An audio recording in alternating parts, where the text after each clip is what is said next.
Assalamualaikum. Apa khabar semua? 19 Disember 2023 daripada Profesor Syed Muhammad Merandi. Dia adalah jurucakap penasihat nuklear Iran. Dia berkata, Iran telah kena sekatan ekonomi sekian lama dan Iran bukan negara besar dalam dunia. Dan dunia takut US marah kalau mereka meniaga dengan Iran. Tapi bila perang Ukraine terjadi, segalanya berubah. Dan Presiden Raisi Iran melihat dunia Asia adalah terbaik untuk meniaga sesama sendiri. Dan Rusia dan Iran, hubungan mereka makin baik kerana Rusia juga perlukan akar untuk meniaga di Asia. Sebab tu hubungan mereka baik Dan Rusia juga belajar macam mana, seperti yang saya katakan, untuk melarikan diri daripada sekatan ekonomi. Dan Rusia tidak memandang ke Europe lagi Dan Rusia menggunakan Persian Gulf untuk meniaga dengan Asia. Dan China juga berfikir lepas Iran, Rusia diberi sekatan ekonomi, lepas ini China pula, turn dia pula. Dan lepas perang Ukraine dan Gaza sekarang, dan mood dunia dah berubah dengan lebih banyak lagi cooperation Iran, China, Rusia di Persian Gulf. Dan Persian Gulf bersebelahan Iran, dan ini adalah kekuatan tiga negara ini. US ada jaga Persian Gulf menghantar kapal perang mereka, tapi dia tidak berani mengganggu kapal China melakukan perniagaan di situ. US lah yang menyebabkan tiga negara ini bersatu. Ini adalah peluang untuk Iran menguatkan ekonomi mereka dengan hubungan tiga negara ini. Dan China juga membantu untuk menyatukan semua negara Arab. Dan ini makin menakutkan US dan ally.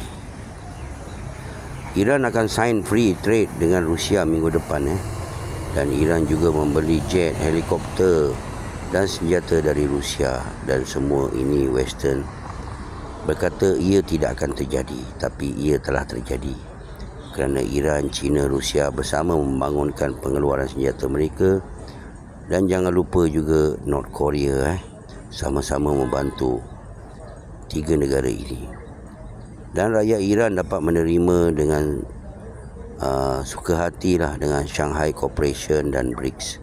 Ini adalah peluang untuk Iran maju. Kerana jika Iran, kita akan terperanjat dengan kehidupan yang agak baik di Iran walaupun dengan sekatan ekonomi, kita akan terperanjat. Walaupun Iran banyak melalui masa dengan perang dan sekatan ekonomi ini. Kerana sebelum ini dunia Western hanya membuat cerita propaganda buruk pada Iran kerana nakkan rakyat Arab membenci Iran sebelum ini. Dan ini adalah cerita propaganda, dan bagaimana propaganda ini semakin berkurangan untuk memburukkan negara Iran. Dengan apa yang US lakukan hari-hari beri senjata kepada Israel, bukan hanya dunia, malah negara Arab pun buka mata. Dan ini bukan kerana Israel, ini kerana US dan Western nak menunjukkan kekuatan mereka, dan mereka bukan lemah. Ini tujuan sebenarnya. Dan neokon yang menghancurkan US bukan rakyat US. Dan bukan Putin tidak pernah menghubungi Netanyahu tentang Gaza. 2 kali Putin cuba bawa Netanyahu untuk berhentikan perang ini, tapi kerana US lah perang ini diteruskan. Dan dari Donald Trump dan beberapa presiden US yang tidak suka Iran, dan perang yang US banggakan dengan kematian Saddam Hussein, dengan negara Arab membantu US masa itu. Dan kali ini US bersendirian. Iran tidak nampak US sebagai masalah, dan US menghantar kapal perang mereka di Gulf region dengan Houthi, Hezbollah, Hamas adalah proksi negara Iran. Dan negara Arab lain juga akan mempertahankan dunia Arab sekarang. Dengan sekatan ekonomi terhadap Iran semakin ketat, US ingat mereka akan menang. US sudah lupa yang sekarang Arab adalah BRICS dan ally, dan ini akan menyusahkan US di masa hadapan dengan perang ini berlanjutan. Seperti saya kata sebelum ini, jangan lupa yang negara Arab Bersatu membuat keputusan masalah di Gaza. Cuma negara Arab nakkan kedamaian dan bukan perang. Sebab itu negara Arab menggunakan otak untuk melemahkan tanpa perang nuklear di negara Arab. Malah Iran tidak mahu perang ini melarat. Dengan kedatangan Rusia Air Force di Syria, Iran merasa lega kerana sekarang budak suruhan US ISIS untuk membunuh ramai rakyat Syria telah berkurangan. Bukan senang nak membersihkan US di negara Arab. Ini mengambil masa teman-teman. Dan dunia nakkan perang Gaza berhenti serta-merta tanpa fikirkan US memberikan senjata kepada Israel hari-hari. Dan fahamkanlah teman-teman yang perang ini bukan hanya kerana Israel, tapi untuk pengaruh US yang tergugat di negara Arab. Dengan US kalah di Ukraine, kalah di Afrika, dan sekarang US cuba tunjukkan kekuatan mereka kepada Palestin. Bukan saja Iran dan negara Arab yang semakin bersatu, dan Asia juga bersatu dengan BRICS untuk berniaga, dan mereka adalah pro BRICS. Ini yang US takut, dan US nak cuba musnahkan, kerana tanpa US dan ally, dunia masih boleh berniaga tanpa US.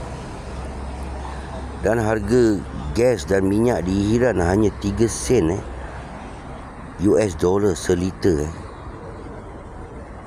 3 sen US dollar seliter. Dan masa depan Iran dengan investor makin ramai kerana kebodohan US. Kebanyakan investor adalah daripada China.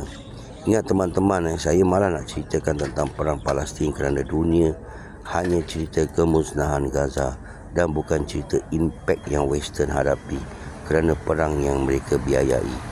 Mereka kalah dalam perang ini teman-teman. Dan Iran support Hamas, dan Iran support Hezbollah, dan juga Iran support Houthi, dan Iran gembira, dan Iran support Palestin bukan baru. Dan makin kuat US dan Israel menyerang, makin perang ini berlanjutan. Dan jika US menyerang Iran, Iran akan menyerang semua kawasan minyak US di negara Arab. Dan Iran mempunyai kekuatan drone dan misal. Jadi US kena fikir 2 kali untuk menyerang Iran. Hubungan dulu Iran dan Iraq pernah berperang selama 8 tahun. Dan selepas Saddam meninggal dunia, ISIS menyerang Iraq. Dan sekarang Iran dan Iraq bersatu menyerang ISIS yang dibiayai US. Ini 2 negara Arab yang perang sekian lama, dan sekarang Syria juga hubungan mereka dengan Iraq dan Iran dalam keadaan yang terbaik. Hegemoni US dah hancur teman-teman di negara Arab. Bayangkan 3 negara besar di negara Arab, Iran, Syria, Iraq bersatu dengan yang lain-lain negara Arab pun sekarang dah nampak. Mereka kena tukar proksi. Terpaksa mereka tukar proksi kerana apa yang US lakukan adalah membunuh saudara-saudara mereka sendiri.